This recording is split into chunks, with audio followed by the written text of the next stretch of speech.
et bienvenue dans cette édition spéciale d'Africafé au Forum de Dakar pour la paix et la sécurité. Aujourd'hui, nous allons parler de l'expansion de l'extrémisme violent au Sahel. Mais avant cela, comme à notre habitude, faisons un tour d'horizon de cette question. La région du Sahel a une longue histoire de vulnérabilité due aux terres arides, au changement climatique, ainsi qu'aux mouvements irréguliers de personnes qui ont entraîné la porosité des frontières en raison du manque de légitimité des frontières établies et de la faiblesse générale des institutions étatiques.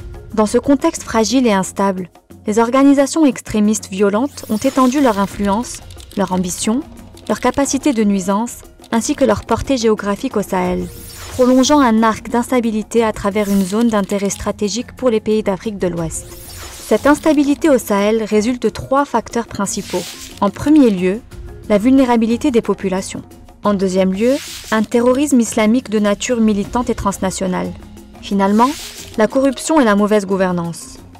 Pour faire face à tous ces enjeux, les États de la région doivent se renforcer et gagner en légitimité, en investissant dans les programmes d'aide publique, tant dans l'éducation que la santé, et la mise en place d'infrastructures capables de relier correctement le territoire et d'assurer un accès viable aux services de base, comme la santé et l'éducation. Général Mohamed Zenaghi, c'est un plaisir de vous avoir pour cette édition spéciale d'Africafé. Vous êtes chef du département sécurité et défense du G5 Sahel. Et aujourd'hui, on va parler de l'expansion de la menace terroriste au Sahel entre approche collective et réponse nationale. Donc la première question, c'est par rapport aux réponses nationales. À votre avis, quel est le rôle des États d'abord pour endiguer la menace terroriste au Sahel ? Bon, vous n'êtes pas sans savoir que cette notion, cette menace du terrorisme est nouvelle dans notre espace sahélien. C'est depuis le début des années 2000 que nos pays ont commencé à subir cette pression. Elle s'est développée bien sûr encore plus avec les événements survenus en Libye et le déferlement de combattants, d'armes et de combattants. Il ne faut pas dire seulement des armes. Oui. Il y a eu aussi des combattants et d'idées nouvelles qui ont déferlé sur notre région. Il n'y a pas un pays qui a échappé. De la frontière mauritano-malienne en passant par le Liptako-Gourma et en allant vers le golfe de Guinée, il n'y a pas un État qui a échappé.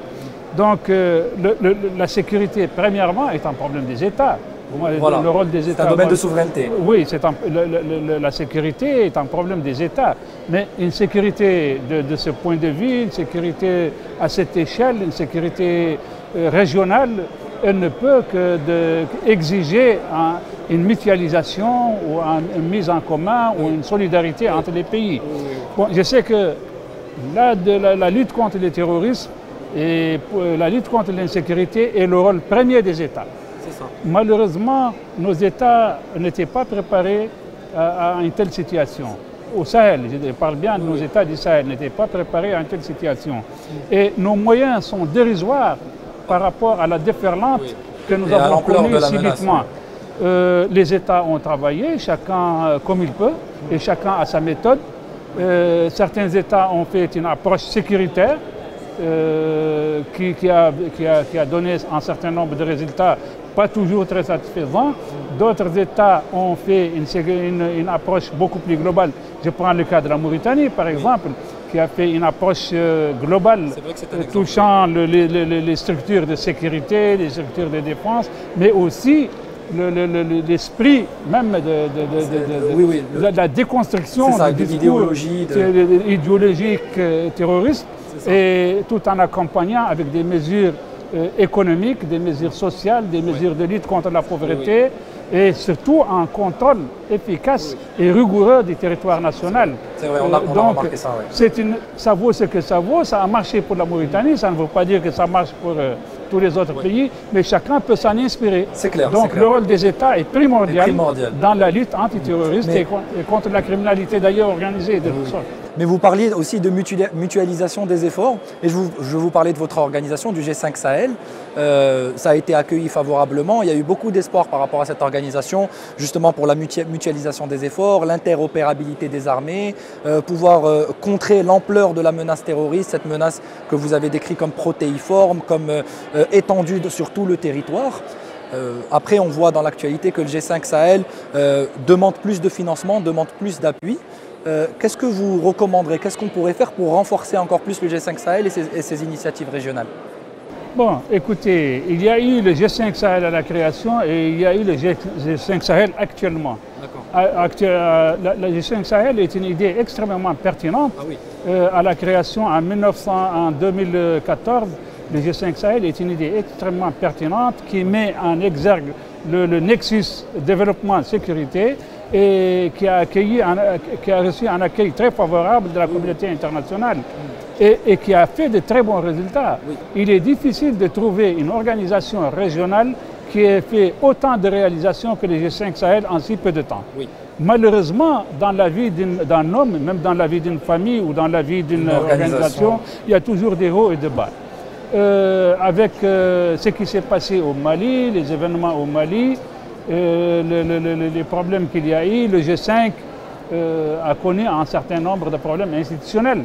La sortie du Mali, je ne me prononce pas sur l'objet de la sortie elle-même, mais elle a causé un vrai souci pour le G5 Sahel, car le Mali est un État charnière au sein du G5 Sahel. Et tous les efforts du G5 Sahel ont été faits en fonction des problèmes qui existent au Mali. Subitement, le Mali a quitté. L'organisation est en train de réfléchir à s'adapter. Donc, je pense qu'elle est résiliente, je pense qu'elle survivra à cette épreuve et qu'elle s'adaptera à la nouvelle situation. De toute façon, c'est vraiment le cadre de référence pour la coopération entre les armées et entre les États. Et je pense qu'on parle de... Le sujet, c'est entre réponse nationale et approche collective. Il faut coupler les deux et les approches collectives sont essentielles. Général, c'est vraiment facile de faire cet entretien avec vous parce que vous me faites enquiller sur les prochaines questions. Vous avez parlé du nexus sécurité-développement. Et justement, on parle beaucoup de ce nexus-là pour pouvoir contrer l'expansion de la menace terroriste, les causes profondes de la menace terroriste et de l'enrôlement de la jeunesse sahélienne dans ces groupes terroristes. Moi, je voulais avoir votre avis en tant que général, en tant que chef du département défense et sécurité du G5 Sahel. Comment on peut impliquer la société civile et quel est le rôle de la société civile dans ces approches collectives et dans la lutte contre l'expansion de la menace terroriste au Sahel? Je vous le disais tout à l'heure, la lutte contre le terrorisme, la lutte contre l'insécurité ne peut être que globale. Oui. Tout à l'heure, on disait national. On est arrivé au fait qu'elle ne peut être que régionale, que collective. Oui. On disait tout à l'heure que ce n'est pas de problème sécuritaire tout simplement au sein d'un État. Oui. Il y a des problèmes sociétaux, il y a des problèmes économiques, il y a des problèmes d'exclusion, il y a des problèmes de lutte intercommunautaire, il y a des problèmes à résoudre. Et là, je crois que c'est là le nexus sécurité-développement. Il faut faire du sécuritaire, renforcer les mesures de sécurité, développer les forces de sécurité, mais d'un autre côté, il faut faire un effort au plan économique, un effort au plan social, un effort au plan de cohésion nationale pour éviter les événements intercommunautaires, les conflits sociaux et consorts. Je crois que la lutte antiterroriste ne peut être que globale ou elle ne sera pas. D'accord, merci beaucoup. Franchement, c'est une belle conclusion. La lutte terroriste ne peut être que globale ou elle ne sera pas. Et je rappelle aussi la déclaration du président Macky Sall qui nous accueille lors de ce forum qui disait que l'Afrique en paix, c'est le monde en paix. On a besoin d'une Afrique en paix pour avoir un monde en paix et avoir des réponses globales contre le terrorisme en Afrique, c'est essentiel non seulement pour le continent africain mais pour la communauté internationale dans son ensemble. Comme le président l'a dit et comme on est nous, on s'exécute et on suit. C'est une vérité que le président a déclarée, que le président a dite et c'est vraiment une vérité. C'est ça. Merci beaucoup Général pour cet entretien. C'est moi qui vous remercie. Intéressant. Pour en savoir plus, vous pouvez consulter le site internet du Policy Center, policycenter.ma, et rendez-vous bientôt pour un nouvel épisode d'Africafé au Forum de Dakar.